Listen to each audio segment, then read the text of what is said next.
To the Matchday studio here in Manchester. My name is Cel Spellman. It's half-time in our first pre-season game of the season, of course, taking on Club America. And with that final goal from Kevin De Bruyne right at the end there, it's Manchester City 2, Club America 1. Nedum, Onuoha and David James with me in the studio.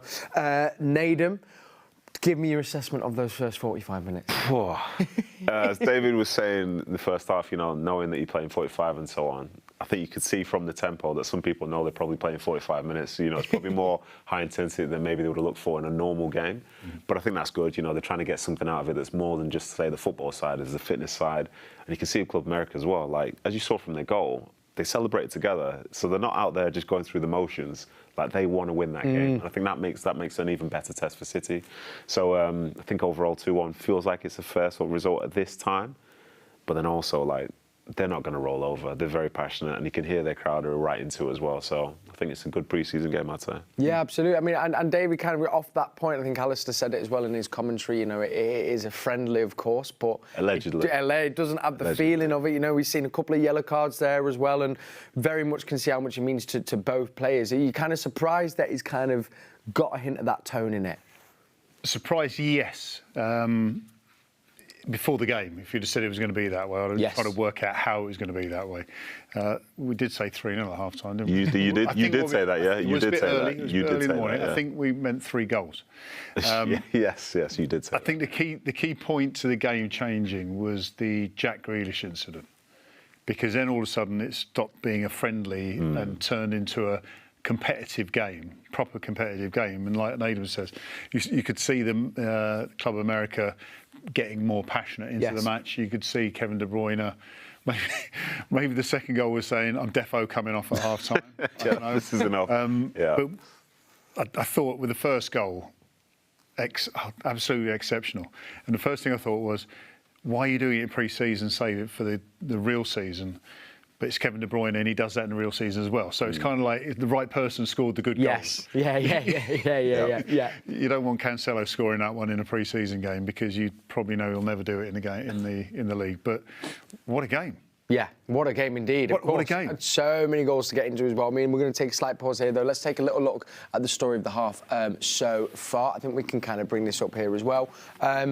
So obviously, I mean, you kind of know now, don't you, Nedum, when he picks up the ball in that area? Yeah, edge of the box with a player sort of trying to cover one part of the goal. You know exactly where that's going to go.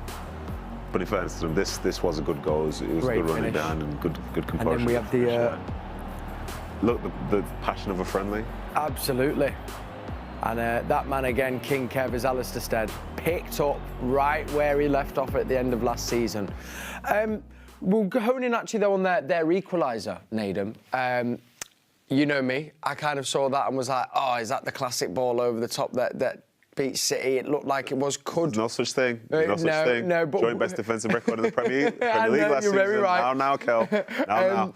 But, I mean, obviously, Ake and Mbete were going to be disappointed, as I'm sure Ortega is as well. Could they have done anything like that? I think looking back at the goal, there's Mbete and Ake weren't necessarily on the same page. I think Mbete is probably a bit too high. And Ake was maybe in the right position, but then he's tried to react to Mbete and step up to try and catch him offside. And I think as a defender, when you're making those aggressive steps to try and catch someone offside, doesn't give off the air of having control over a situation as such. So I think there's a little bit of communication could probably go on there. But I think with Mbete as well, I think understanding that there's no pressure on the ball, so you can't really have the most aggressive positions anyway. Of course. You know, but thankfully it's the first game of pre-season, and you know, if he sees that goal back and he gets the right sort of coaching around him, he'll know to read that situation differently. And I guess if you are to make mistakes, like, you make them at this point as opposed to further in the season where, you know, you've got 3 points on the line. Which is part of what pre-season is, though, as well, isn't it? Is to kind of find these lessons you need to learn during the game that necessarily you might not have got. I'd much rather not have any lessons to learn again. I'd much rather not have that. But it's you know, you don't go out there trying to make mistakes, but mistakes will be made. And I think when I was in the academy, I think it was Frankie Bon used to say that, you know, you'll make a mistake, and then if you continually make it, it'll be the further down in the footballing pyramid you'll end up. The best players will make a mistake, learn from that mistake, and not make that same mistake again. Yes. You know what I mean? Yeah. So for someone like Mbete, for example, looking at the way he'll defend for the rest of the game, he'll probably defend in a different manner. Yes. And that shows the sort of quality that he has as a player, Yeah. which is exciting to see. Nice.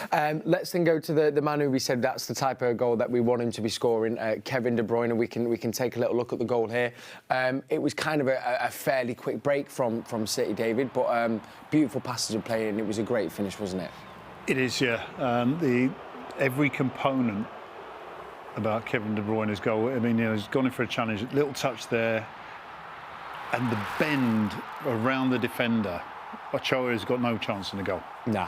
Without the defender, he may have a little bit more of a chance, but probably still no chance. It's just a beautiful goal. I think the touch away from the defender with the outside of his foot, and then just to line up, put himself in a position to curl it around the other defender. Yes. Yeah. You see here, that touch there. Oh. A little strength as well to hold off the guy, because it was kind of a 50-50. Yeah, this angle's the best one, because he's using, I don't know which number the defender is actually, that guy there, number 14, using him as basically a wall. So Ochoa probably knows where the ball's going, but if he starts edging that way, then Kevin's got the ability just to bring it across himself. Like the Chelsea goal last season. I thought you were going to say the Chelsea goal against Club America when Azpilicueta scored. Yeah, I don't watch those games. I don't watch those games now. No, and I was going to say, though, it's kind of, we've seen that Kevin De Bruyne finish now so many times. Is that kind of thing of just it'll be autopilot for him? Like, Yeah, he's right. yeah. He's not even kind of thinking about I think for the quality that he has and some other players like that, like instinctively, it's just the right thing to do. In the same way, it might be the right thing for David to like throw a ball to the side or to kick a ball to someone or to dive in a certain way, come and claim something.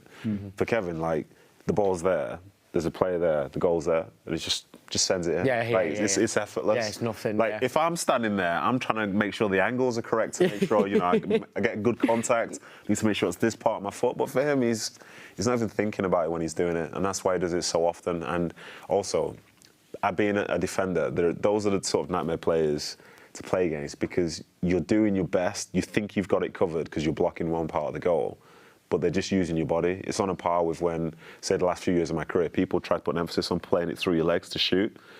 So I'm trying to block this way, and they're hoping I block that way so that they can go back the other way. Yeah. So then what am I going to do? Just run around with my legs together, and then before you know it, goes in the other, then they bend it around like Kevin's doing. So at this point, like I say, just don't be a defender. You know what I mean? Because what's the point? When the quality's there, like stuff like that happens, and he's an incredible player. He really is. It's nice to see him. He's backfiring already. And we were talking about it before. We can take a little look at the equalising goal as well if you didn't have a chance to enjoy the game in the first half. Remember, it's on City Plus. I mean, it is a great run from him, to be fair, David, as well. And there's not much Ortega can do as well, once he...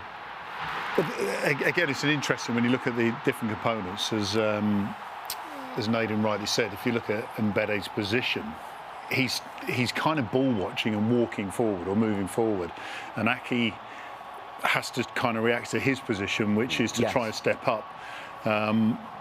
Martin's first touch is terrible, which takes him, as you see here, his first touch is actually really bad. Goes to where he doesn't want it, but because of that, Aki ends up running across the front of him. The drag back is superb. As you see here, this first touch, that's not what you're meant to do. No. Keeper's in a good position, which stops Martin from shooting, and then it's a pass. I mean, Kevin De Bruyne's shot is pacey, but it's a pass. Like Nedum saying, he can put it where he wants to put it. He's not just hitting and hoping. And Martin's finish is very similar in a sense that it's a pass, not just a whack towards the goal. And even with Ake as well, there, like, he's been cut across by Martin, but Martin's right-footed. So as someone looks like they're going to shoot with their strong foot, you have to go big. Yes. You know what I mean? It's like, if you didn't go big, people are like, what are you doing? You know that's his strong side. Yeah. So then that's the reward when you go big sometimes. They just chop you the other way, and then before you know it's a goal, Toughest job being a defender. Just defensive-minded people. I hear you. Defensive-minded people. Then we were thinking we were going in at 1-1. There was a possible shot. I mean, Jack Grealish very much felt like he should have had a penalty. We've not had a chance to look at the highlights too closely, but of course, who steps up again? Nedum, just when you need him as well to get us 2-1 in. Yeah, the main man again. It's that guy again. And do you know what I've liked actually looking at that first half? He's played quite high sometimes. You know, sometimes he's playing higher than Alvarez, but it's good because it makes it difficult for the opposition to try and mark him. But it's just general build-up play by Rodri there, who I thought obviously played well. But as the ball goes wide here, it seems like nothing's really going on. No. Mahrez, it's 3v1, and obviously he's great at ball retention, sitting moving the ball. But again, you see Kevin's high. But this is the bit that's really key. When Mahrez gets the ball here, it's just that little bit of eye contact. Kevin senses the space. And the weight of the pass is magnificent. Yeah. But the run's also great as well. And you can see, like, these guys are so good, and obviously they'll build into a season maybe, but the timing is still there. Yes. The timing of the run, the quality of the pass, the touch and the finish. Like, it's the first game of pre-season, and allegedly you're not supposed to be able to do stuff like that. Yeah. Yet still, that's how easy to make something magnificent look. And you won't see a lot of goals like that because people aren't always on that same wavelength, and they don't have the quality that those two players have. It was a beautiful goal. That brings us to 2-1, which is where the score is at half-time. I wanted to make... We're obviously going to think there might be some changes, but another man who kind of actually made his City debut, Alvarez, David, who we were looking at. And did you see some things that you liked in that performance? His link-up play, superb at times. Little flicks. I mean, I say it in a way, little flicks, like it's an old school saying of someone who doesn't know what they're doing. Like tiki-taka, something like that. Yeah. But a little flick. His awareness. I mean, Nedum's talking about Kevin Bruyne. I have to just mention that bit when he looks around. Yeah. He's kind of strolling, and everyone on the field thinks he's out of the game. It's like, I'm in now. Yeah. It makes you run.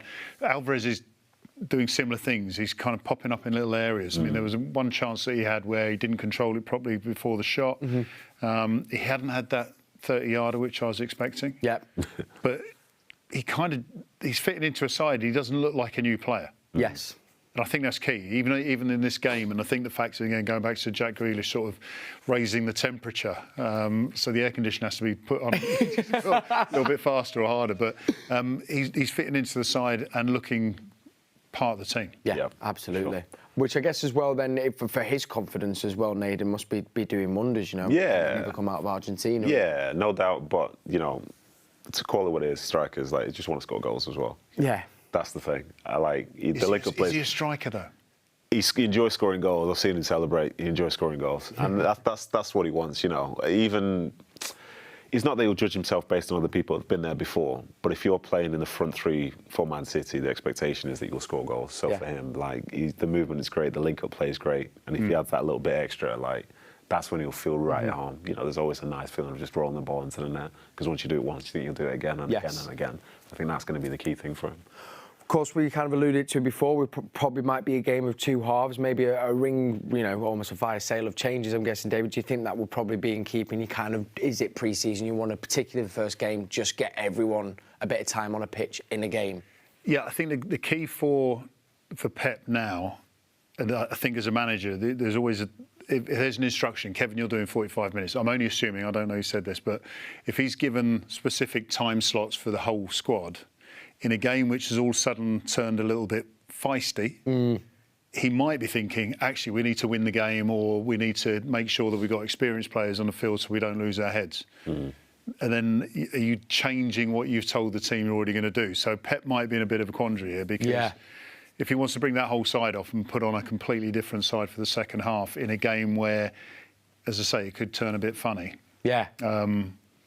I hope he does what he said he was going to do. Yes, loads of changes.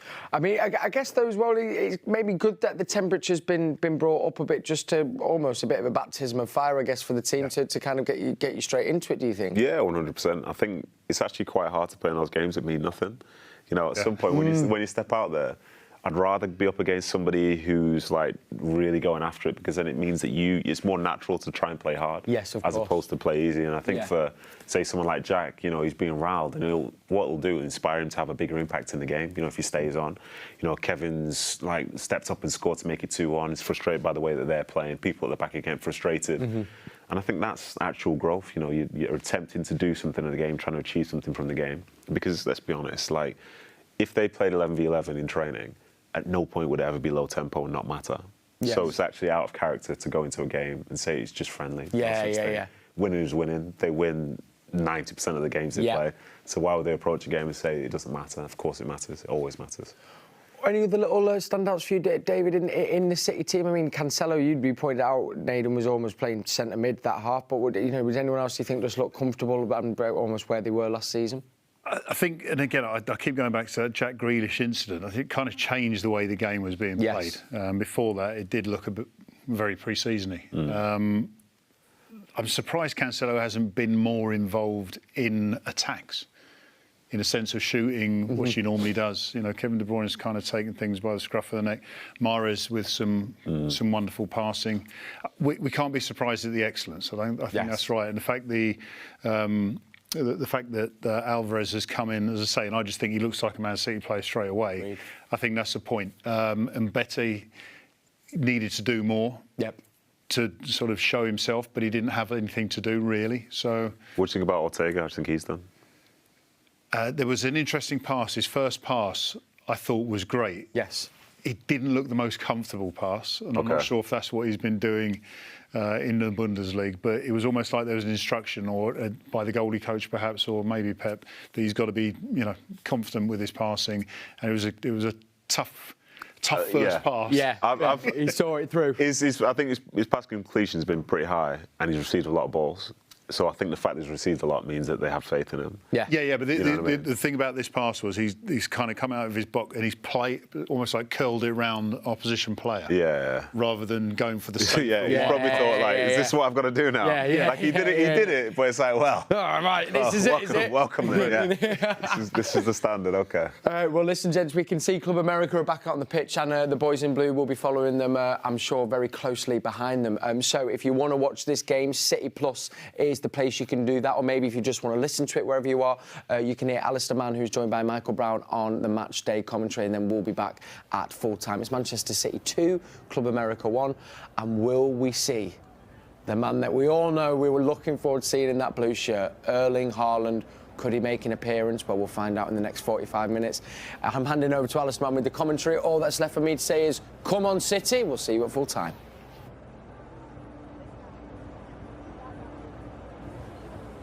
Yeah, welcome back. Changes galore, so we'll do our very, very best to bring you up to date with the lineups as and when we have them. It is a pre-season friendly. There is an expectation that there'll be alterations. I'm just looking out, and City have got